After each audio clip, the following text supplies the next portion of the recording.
What is going first? And welcome back to the Beta Save with me, FoggyPlays, on FM 22.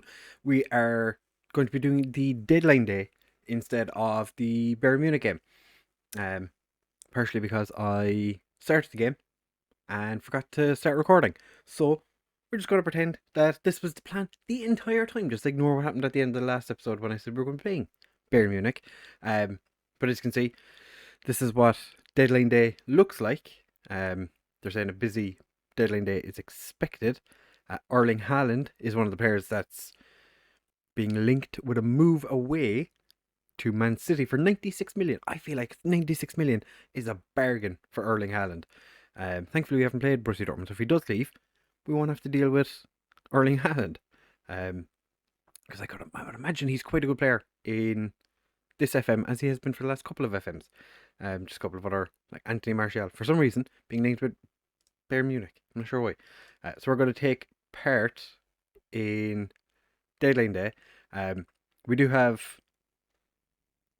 interest, I suppose, in Finn Bogson, player we had in FM21 with the Rog, who actually was a pretty decent target man, or as I should say, target forward now. In case you haven't noticed, they've changed the name of that.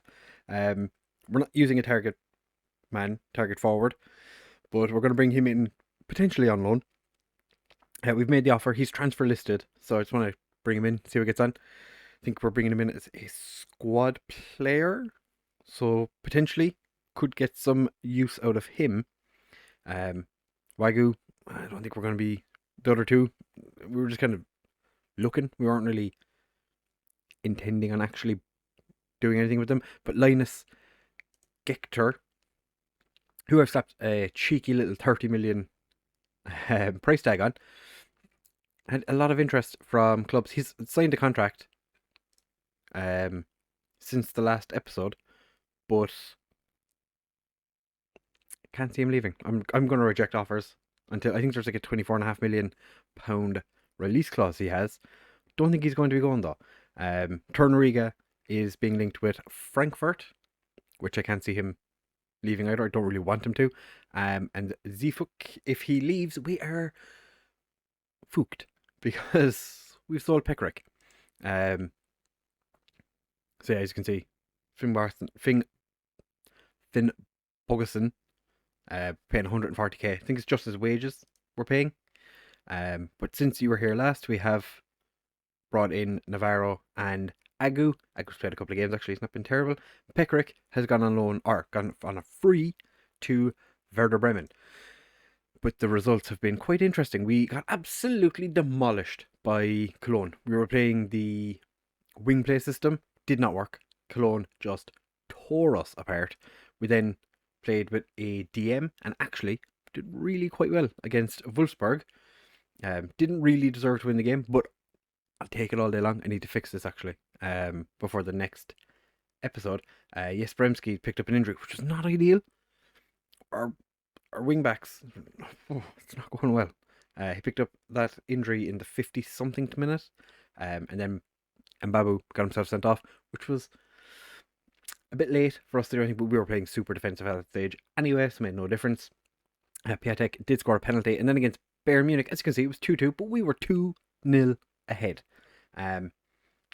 And who was it? Zifuk was having an absolute mare of a game, so I took him off and swapped Agu over to the right and brought Kazetta on. That literally was the thing that caused us to concede 2 goals. He just shit the bed, and it was not ideal. But if you look at the match stats, we didn't deserve to get anything out of this game, because we had 4 shots, 2 on target, both of them were goals. We FM'd them just a touch. 2 start. Playing as the DM was quite unfortunate not to get his goal allowed. It was quite close. But they didn't give it. But the first goal was, spectacular. That's a lot of players. we had everybody on the pitch. This goal was spectacular. Piatek, I thought he was running too far wide, just turns and just boshes it in the back of the net. It was a glorious goal. And interestingly, one of the Cologne goals, I don't remember which one it was. I think it was Mark Uth's goal that was actually given after a VAR review for offside. But like Kingsley Coman's goal for actually I'll show you that goal as well because it was terrible. Our goalkeeper has not been good, and I'm really considering potentially. I'm like, maybe we need to sign a new goalkeeper because he's just been terrible. So I thought nothing of this. There's nobody in the box. Kingsley Coman appears, and then the keeper just basically passes it down to him, and then Lewandowski scored from a corner, which was quite annoying because you really shouldn't have. But as it is right now, we've one win, one draw, one defeat. We're 11th place in the league. We've drawn Braunschweig in the next round. Bayer Leverkusen have only gotten a point so far. Union Berlin only have 2. Borussia Dortmund and Borussia Mönchengladbach unbeaten. Bochum. Oh no, we're playing Bielefeld next. No, we're playing Bochum. Said they were 14th. Okay. Well, dynamics still not great. Average team cohesion, I'll take. That's fine. Club atmosphere is getting better. Managerial support is still a little bit on the poor side. A lot of the players still don't really like me. Yerstein came to me after Pekrik left and said he wasn't. Well, he came to me and I was told he wasn't happy. So I said to Boyata, "Oh, do you want to go have a chat with him?" And he was like, "No." So I don't think Boyata is going to continue being our captain. But we've 10 hours left. I'm just going to jump forward a little bit. I would like if he was to leave. Actually, speaking of, let's just offer him out again. Yeah, we will be back in just a second. If anything happens, I am absolutely washed out. And my green screen's freaking out. Okay, I'm going to sort that. We'll be back in a second if anything happens, anything interesting happens in deadline day. So we have jumped forward just a little bit, 2 hours to be exact. And this is the first time I've seen this screen. So it's quite interesting that, like, this is the agent offers. So there's 14 of them. 2 Leon players are testing the water. Seems to be something that they're, the status like. Nordvet is transfer listed by his club, as is Martin Braithwaite. To be fair, that's kind of expected. For Salco, testing the water. There was one, Cerveni. Was kind of considering, that's like we were scouting him. I was looking at him. Don't think he'd be a terrible idea. Is there anyone else that would be like Friedel, Sergio Cordova? I think he actually wouldn't be a terrible player for us to get. Interesting. We're gonna have to consider that. I'm gonna have a look through these, but it's quite interesting because you've got like 2 players here that are have some interest in them. Sterk is wanted by Borussia Mönchengladbach. Jesremski is wanted on loan. He's not going to be leaving. We've offered a contract to the 2 lads. Boateng, haven't decided on him yet. We'll see how he gets on. He's probably not going to get a huge amount of game time.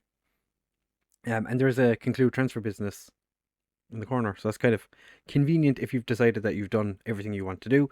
Don't know why you'd do that, but I like these rumors at the bottom, like Lautaro Martinez potentially moving to Bayern Munich. I think he's had interest from Man City, so I'd imagine it's going to be Man City or Bayern Munich that'll be taking him. So we're going to be back again when something else happens that's noteworthy or new. That'd be another thing. My green screen's freaking out again. What is going on? Right, fellas, the transfer window has closed. Not a huge amount has happened for us. The only signing we brought in, actually brought in more than one. We didn't sell anyone on deadline day, but we did bring in Finn Bogson and Avalos, I think his name. We actually brought in, we brought in a Mexican centre back who I'm trying to find a loan for. We did get an affiliate with 1860 Munich. He has no interest in joining them, which is quite annoying. It was supposed to come in with 4.5 star potential. 3 star. Not exactly what I was looking for, but it's fine. And Pascal Misindo is a Tanzanian left back who popped up. And I was like, sure, why not? Let's see what happens. He's potentially Bundesliga 2 standard, but we can see he's going to get. We loaned him back to Azam FC. Hopefully, he'll get a bit of first team football with them. As you can see, arrived and left. I probably didn't even arrive, to be fair. We did sell Krober as well, actually, to St. Pauli. I think you saw that in the first part. But we spent 24.5 million, almost doubled the money in terms of players leaving. So can't really complain too much. Don't have any other. Yeah, we've nothing else lined up. We did spend no, that's our wage expenditures. We're the 8th wage expenderiest. It's probably not right, but we have the 8th highest wage budget. As you can see, Bayern Munich 3.8 million, Borussia Dortmund 2.1. It's a bit of a jump. Wolfsburg having a terrible, and Bayer Leverkusen actually having terrible starts to the season. 3rd and 5th for that. Biggest move was Jadon Sancho. Okay, so it seems that what's his name? Haaland didn't leave. Bielefeld got rid of 27 players. Leipzig, did they do anything on deadline day? Brought in a centre back for £1 million and didn't do anything else. Okay, fair enough. So they just spent 81 million but didn't actually bring anyone in on deadline day. Interesting. And the Bielefeld, I'm assuming that's just a bunch of players that just shifted on because there wasn't much doing. Yeah, Tony Fuchs, player in our B team, who I still don't know how he's managed to continue this long with Hertha. He never, ever gets involved in first team. He is just a perennial second team player. But we've 2 players that like us still. To be fair, they are down in the other player section, but that's fine. Quite a number of players don't like us, like Piatek and Derrida, both jumping up to highly influential and team leaders. And unfortunately, we're not getting an awful lot of love from them. Yerstein and Derrida still oppose us. Captain Boyada still opposes us. We'll even Fig Boxon. I literally just brought him in, and he's already like, not don't like him. Why don't you like me? So he doesn't like me because he has little standing in the social. Okay. Last in FM21, you loved me. Why don't you love me? So we've had a look at the data hub as well. Not a huge amount has popped up on that yet because we're not really done too much game wise, and we have less than 2 weeks now till we play Bochum. Still surprised by the fact that they said they were 15th, and now they're 5th. That is, we're 3 games into the season. A win could put us into 3rd. Obviously, that's not going to happen. But like, if we were the first team to play, we could get up to 3rd. Well, no, Wolfsburg. Wolfsburg had a good game. But Bayer Leverkusen still, after 3 games, only have 1 point. 3 undefeated teams, Bochum being one of them. We're going to have to put an end to that because I don't want to be sitting here worrying that we're not going to be able to beat a team like Bochum. We still have just over 7 million in the wage budget, about 20k wage budget left. 7 million transfer budget, 20k wage budget. Let's see how we get on. The deadline day is a bit manic. Definitely adds an extra little bit of a spice to it. Yeah, that's quite interesting. They're quite disappointed the fact we got nothing for Pekarik. To be fair, he's not worth anything now that he's gone to the 2nd division.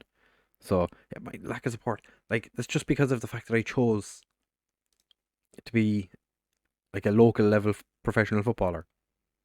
Like, I chose so I wouldn't have like caps. I didn't want to be like a worldwide. I wanted to make it a little bit difficult. Didn't realize that the players were going to absolutely despise me for it. Silk rejected an offer from Bayer Leverkusen, 425,000. Told him that I'd sell him if couldn't get anyone to pay 5 million for him.